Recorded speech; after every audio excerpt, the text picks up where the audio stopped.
regular, pero sí estamos en los primeros lugares, igual que todos los estados del norte.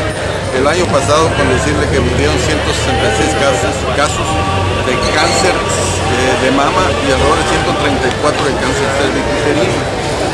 Se han detectado el año pasado, solo el año pasado, alrededor de 130 casos nuevos de cáncer de mama y se tienen en tratamiento alrededor de 400 y se tienen también en tratamiento alrededor de 300 de cáncer cervicuterino. Es mayor el cáncer de mama que el cáncer cervicuterino.